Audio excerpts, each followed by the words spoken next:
श्री राम समर्थ। मई 29। भगवान की लगन लगनी चाहिए।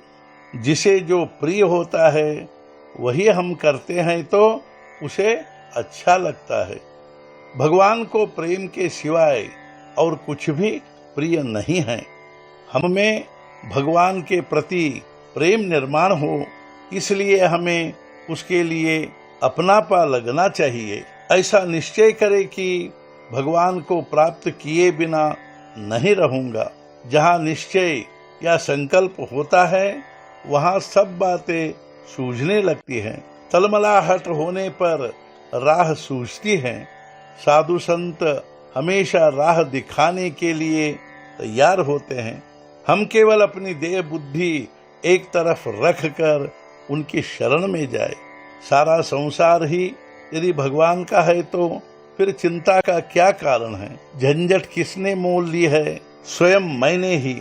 मैं स्वयं निर्दोष बनूंगा तभी लोग हमें निर्दोष दिखाई देंगे। हमारे सभी अवगुणों का कारण यही है कि हम भगवान को भूल गए हैं। हमें परमात्मा का विस्मरण हुआ है। यही सच्चा पाप है। जहाँ कोई देखता नहीं वहाँ बुरे कर्म करते हैं, लेकिन भगवान सब ओर देखते हैं। यह भान रखेंगे तो हम ऐसा पाप नहीं करेंगे।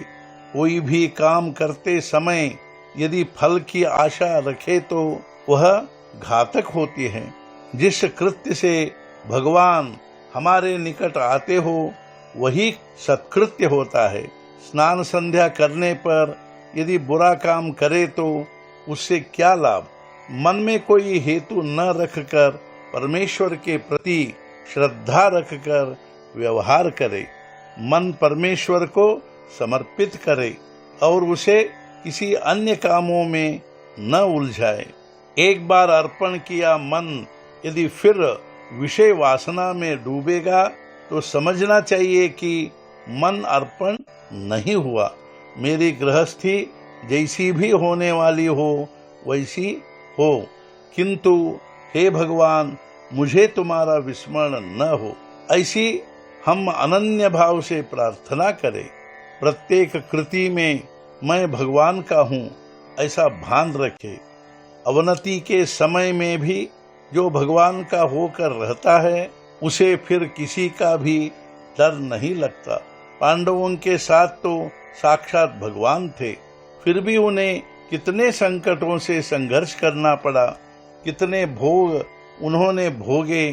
कभी कभी लोग पूछते हैं संकटों को आने के बाद उबारने के बदले उन्हें भगवान पहले ही क्यों नहीं टाल देते? इसका उत्तर देना आसान है।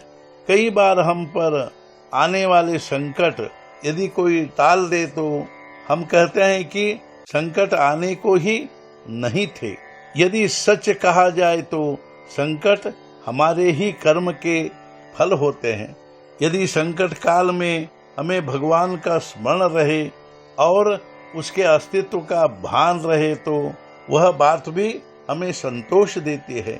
जिन्हें सभी बातें अनुकूल होती है उन्हें भी संतोष नहीं होता। अतः जिन्हें उतनी पूर्ण अनुकूलता नहीं होती उन्हें असंतोष मानने का कोई कारण ही नहीं रहता। असंतोष का ही रोग यानी बीमारी सबको है और भगवान का नामस्मरण यह औषधि भी सबके लिए एक ही है।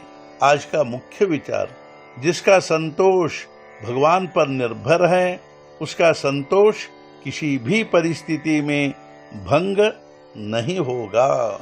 सद्गुरुनाथ महाराज की जय। जय जय रघुवीर समर्थ।